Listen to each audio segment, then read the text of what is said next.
Hello from the work desk. It's time for a Hagaki-Yoi, a special viewer mail segment where you all ask me questions and I answer them now. So this episode is going to be all about the fact that I saw the play Sumo at the Public Theater, which is a play all about sumo that's happening off-Broadway in New York City right now. So if you are in or near New York City and you are into sumo, the TLDR of this whole video is it was awesome, but a little more detail coming right now. So you all were not very specific in sort of the details you wanted to know about it. So just generally about the play, it's a play of a young wrestler joining a heya. We sort of go through the play through his eyes. And the main conflict is that we have an ozeki who is attempting to make yokozuna and sort of the ripple effects of that through the rest of the heya. I thought the play was really, really good. I thought the set was amazing. The set is just it's set in a heya. So there's a dohyo, there are two teppo poles upstage, and then all the way at the top of the set, like on a second floor, is a taiko drummer who like plays along with the show, and that part is super awesome. Yep, they are wearing mawashi, they are wearing yukata, they are wearing like traditional. The costumes are generally very, very good. They even get like certain details, right? Like a Maegashira would be wearing a colored mawashi, and the lower ranked wrestler would have like a string sagari and a gray mawashi. The hair details were correct. The younger wrestlers like sort of grew into their oichomage. The wig work was excellent in the show, although it is a little weird to see an actor wearing like just a belt and also a wig. Don't worry if you want to see the show and you want to take someone who is not necessarily a sumo fan. There is a prologue that sort of explains the nitty-gritty. I asked my seatmate, who was not a sumo fan, what they were thinking they were picking up. They had no trouble following the story. I'm not sure exactly how to explain this, but this is not a show about sumo. It's a show about sumo wrestlers, and their problems and their issues. So it's much more about watching the actors tell the story, as opposed to like, if you don't know about sumo, you will leave with a much better idea of sumo. You will if you don't know that much about sumo, but if you were into it, like I was interested in history of sumo. This is a fictional story set in a fictional heya. Now, with the exception of two of the wrestlers, most of the wrestlers are a little small for sumo wrestlers, but I also understand that when you're trying to cast a show, trying to find actors of this quality who can also convincingly sumo wrestle must be a difficult lift.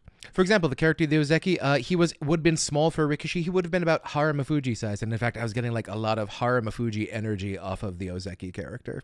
And there was one character who had sort of like Ichi Nojo energy. Like, I think if you see the show, you'll start to see some of the types we recognize in sumo there on the stage.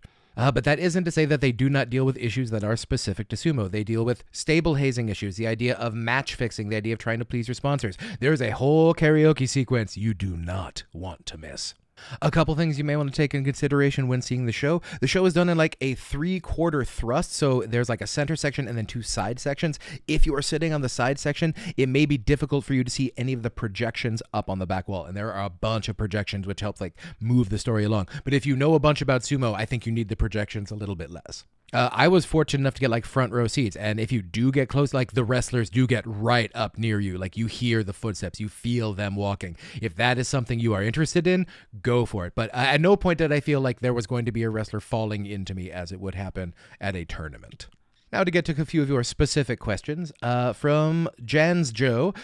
I had no idea this existed. Was it good? Was it accurate? Are you going to do a video on it? Well, yes. Was it good? Yes. Was it accurate? Generally. I mean, other than the fact that they were speaking in English.